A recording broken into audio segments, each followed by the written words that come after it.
Another win, part of the streak here with a 9-3 victory over USC tonight on a Tuesday. We'll get to Tuesdays in a second, but how important is it to just keep building off of the last game that you guys have played and continue to rack up, runs on the scoreboard, but, putting wins together at this point in the season? It's a game of momentum, and our guys have been doing an excellent job over the last couple of weeks of that. I go back to our schedule. I think our schedule has really put us in a position to be able to do what we're doing right now. We've learned a lot from being on the road early. We've learned a lot from playing some really, really good competition. And again, here on a Tuesday night against a really good USC team that's been hot in conference. Couldn't say enough about our guys, about how they came out tonight again on a Tuesday and really played our style of baseball. Some say it's not who you play, it's when you play them. You're playing this team, red hot, just won 2 against Oregon State. They've been really hitting their stride, a lot different team than the beginning part of the year. You're able to get against their pitching staff. What are you most proud of with your guys tonight and kind of cooling off a team that was also just as hot as you guys were? Taking quality at bats all the way through 1 through 9. Jello gets it going at the top of the order. We're able to do some things. We're able to hit and run, 3 for 3 on hit and runs tonight. Run the bases really well, and then all the way the balance all the way throughout the order.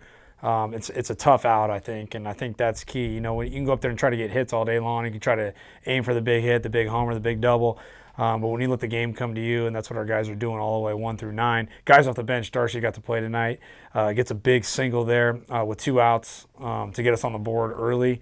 Which was awesome for him. And then Sev comes in off the bench in the 7th and gets a knock there too. So it's not one guy, but all the way through quality at bats, just piecing together ABs and passing that torch along and playing our style of baseball. You guys found different ways to score. Christian had a home run, Gurvich had a home run, but in the inning where you guys took the lead, it was single, hit and run, and then a squeeze play that ended up working out, kind of creating some confusion. What does it say about the versatility of this team to be able to find different ways to score? It says a lot about our guys, period. It says a lot about our players, and I can't say enough about how they are so selfless. They want to win. They'll drop a drag. They'll drop a squeeze. They'll hit a double. They'll hit a homer. They'll wear a pitch. They'll draw a walk. Costello has a great at bat there. A bases loaded walk, takes a 3-1 fastball in to draw a run home instead of trying to get big and trying to hit a homer or a double. In that situation, and again, it keeps the line moving. So those guys do such a good job of being selfless, and their heart and soul's in it to win and do whatever it takes to win. And then the big hit happens. JC with 2 outs hits that big bomb to opposite field, and then he gets a big double to right center to get it going again. Something that goes unnoticed too. He touches it with 2 strikes in the hole, hustles, beats it out to first, and then advances on the throw to second, playing hard, playing our style baseball, sets us up for a run in that situation. So, again, the mentality that these guys have, I give them so much credit, and they want to win, and their will to win is second to none. How does jumping on other teams' mistakes help you in the late part of the season? Totally. And these guys know it. The guys have been around the DAs, the Costellos, the Perazzas, the DeCrecios, the Armas. Those guys have played in the program for 3 years. They understand that, hey, we get a walk, a hit by pitch, a ball in dirt, how we can advance, and how can we take 90 feet, is our style of play on the base running side. How can we get an extra 90 feet, because that puts you in scoring position. DA drops a drag in the 8th with 1 out, trying to get a hit, but he moves the runners to second and third with 2 outs, sets that up for DeCrecio to get a knock, drives in 2 insurance runs in the 8th inning. Just those little things allow the big things to happen throughout the whole lineup. Pitching wise, you had a long delay there in the 8th inning, obviously with the umpire situation. Thurman came in to pitch the inning before. You stuck with him in the 9th. Is that kind of go with his sense of being a veteran, and how difficult is that? And did you guys think about potentially using a different pitcher just because he had a long time resting? I trust Thurman. He's a salty vet. He's been around for a long time. So you're going to go with your guy there, and I think he would be more upset with us if we took him out of the game in that situation. And I don't think anything phases or surprises that guy. He's been around for so long, so he kind of understands the situation. Obviously, a 30-minute delay there with the umpire situation, could put him in a bad spot, but it would be like a 30-minute offensive inning too. So that's the way I looked at it, or a rain delay, what have you. And he was able to go back out there and finish out the game. So did an excellent job. And our pitching did an excellent job passing the torch on their end tonight. Kaisar got us going. I thought the ball was coming out of his hand really well tonight. Turned it over to Romero. Romero did an excellent job keeping us in the game. And then you get an inning out of Drake. You get an inning out of Suss.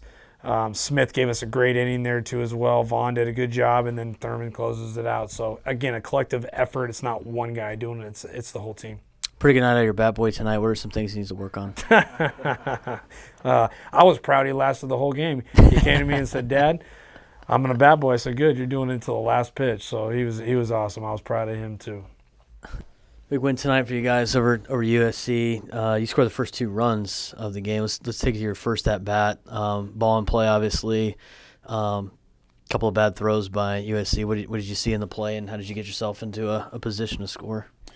Yeah, I mean, got 2 strikes quick, but really, Coach Ungricht always talks about touching with 2, so that's what I was trying to do, and thankfully I hit it to the third baseman and I beat it out, and then got second on the pass throw, and then, I mean, really it's just passing the torch, because Ari comes up, and then comes Darcy, and we get on the board early, so that might go unnoticed sometimes, but it's just passing the torch and having quality at bats between the guys in front of me and after me. It's all contagious. So second at bat, you tied the game. Take us through that kind of at bat of what you're looking for, kind of the pitch sequence and what you're able to get a hold of.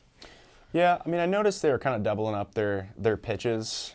My first at bat, they threw me 3 sliders in a row, and then I was kind of just paying attention to their sequences, and he came after me right away with the first pitch fastball, and I wasn't trying to do too much, and I saw it good, and second pitch I was just expecting the same pitch, and he put it over my zone, up and over the plate, and didn't miss it. So that was just not trying to do too much. Obviously, just trying to get on base and pass to the next guy. But you had a pretty impressive year last year. You're now into D1 baseball, and kind of built your way up and got an opportunity to play, and you've really made the most of it. What has been your biggest adjustment that you thought you had to make, playing at this level as compared to D2 last year? Yeah, I mean, I think there's not like a huge difference. It's just the same. You show up to the yard and work no matter what. No matter how things are going, how they're looking. It's just you keep your head down and keep going no matter what at the end of the day. So I think that in itself is similar. Obviously, like there's different aspects of the games that are slightly higher, but I mean, just sticking to yourself. I have the utmost confidence in myself, and that's why I made the switch, and I love it here, and this is the best thing that's ever happened to me. So you're starting to really hit the ball out of the yard too. I mean, you lead the team in home runs now with 8. Did a lot of damage against the Michigan Wolverines to those 4 games, of course. Yeah. But what's been the difference for the kind of the power? I know you've had pop in the past, but what's been the difference with the swing of the last couple of weeks? Honestly, it's just sticking with it. My swing has come a long way from the fall where I started, and just getting those at bats. Just being tough, and obviously at Dodger Stadium, that was the first one. It felt good, and just against Michigan too. That was good. They just started rolling a little bit, and now it's like you just got to stick within yourself and keep to the same approach. Don't get big because you're having success. You just got to stick to the same approach, and that's my plan. I'm going to stick to myself and what I'm good at, and I'm just going to keep the ball rolling, get behind my teammates. Brock was talking about just the way you guys compete as a team and the selflessness and everything like that, and it's usually what a coach says. But from your perspective and the player perspective, what's it like being a part of this offense and this lineup here at USD compared to all of your years playing baseball? Yeah, I mean, it's just contagious, like quality at bat after quality at bat. It just bleeds into the next guy. When I'm hitting the 7th spot and I'm already getting up in the first inning because everybody is passing that torch, and it's just it's amazing. We're tough, especially with 2 strikes, and when things are rolling, they just keep rolling. Everything's contagious. The energy and the quality of bats, it's contagious. Talk about like kind of the selfless thing. This will be my last question, but is it easier to be more disciplined at the plate knowing the guy behind you can get the job done? Definitely. It's you just can't get too big, especially in the moment when you have a really great hitter in front of you and you have a really great hitter behind you. It kind of takes pressure off of you a little bit, knowing that like you're up there to do your job, and essentially if it doesn't go your way, the next guy is going to get behind you and pick you up. So just having confidence in each other too.